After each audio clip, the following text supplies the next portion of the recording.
A lot of investors I partner with have one major challenge. They are busy professionals that love to create memories with their families, but are too busy to actively look and find value-add real estate that cash flows. Hey guys, I'm John Fortes, and I want to partner with you. I provide investment opportunities through apartment syndications that allow my partners to invest passively so they don't have to worry about trading more time for money. If you are interested in creating passive streams of income, wealth creation, and all the tax benefits that come along with investing through real estate, I encourage you to fill out the form at www.investwithfortes.com. Invest today so that tomorrow you can trade money for time. Once again, that's www.investwithfortes.com. And I can't wait to partner with you.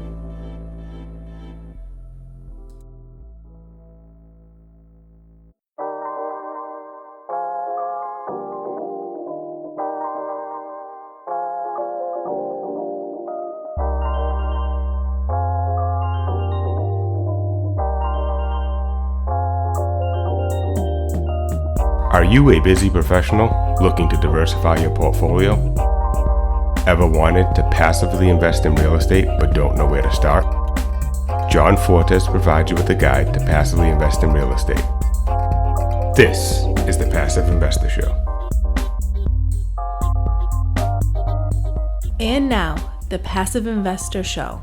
Here's your host, John Fortes. Hello, PI listeners. Thank you for lending me your time today.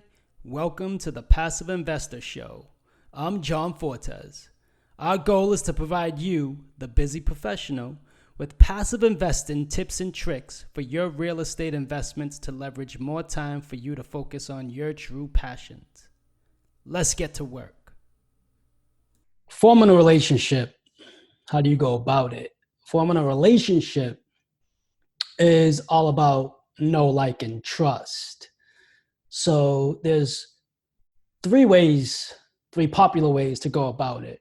And the first way is a personal network.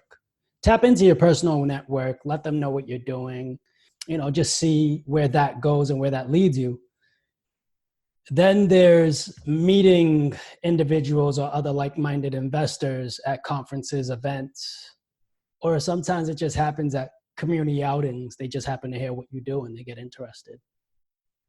And then there's referrals from previous investors and or friends and family, right? So if your previous investors have invested with you, they might refer other people that they think would benefit from these investments as well. So as well as family and friends that could point you into the, right type of people. Maybe they're not interested, or they are interested, but it's the wrong time, but they might know someone that definitely might be interested for you.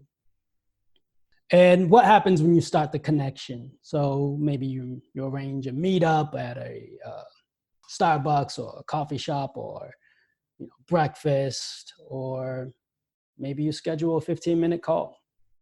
With a lot of my remote investors, what I mean by remote investors, I have a lot of investors from different areas in the country: California, Florida, Texas, New York. And we schedule 15-minute calls if I can't meet with you, or if I haven't met with you at a conference or something like that. So 15-minute intro calls, it's great to learn more about the investor. So connecting via email and scheduling a call like we just talked about. And then the 15-minute call just gets us familiar with each other. I like to learn more about their investment criteria, and they ask a few questions about myself. And I like to just, start off that relationship by just getting to know them a little bit better. And then I like to follow up that call with any type of resource that I feel that might be beneficial to them. So for instance, documents or articles, blogs, or in my case, notes that I provide on my website, podcast episodes, or any sample documents you might want to kind of put in front of them that might get them familiar with your process and style of communication. And I want to learn more about their investment criteria. how I can help them achieve their goals. So I like to learn what their retirement goals are. If they are on schedule to retire or want to accelerate that, or maybe they're behind and they want to get that going through real estate apartment syndication. So it's just figuring out where they are in their financial cycle before they get to their end goal. And most of my investors, their end goal is retirement and speeding up that process, or even just maintaining because they love what they do. So maintaining a schedule and keeping on with that path. And then I like to, some people like to reach out to me in regards to, I work with a lot of investors that want to learn more about rolling over their 401k from a previous employer to invest in real estate. So that kind of hits on, what we just spoke about, where keeping on track with their retirement. Most people roll over their 401k from job to job, but once you start learning about real estate investing, when you got that opportunity to roll over to another employer, or you can roll over to a self-directed IRA, you have that opportunity to now invest in other means and other things, because that is a broad topic we can set for another day, where I believe we've already had a episode with Dan from Rocket Dollar. So he provided some insight on that. If you check out that episode, that'll be great. There's a lot of insightful information about rolling over 401k in there.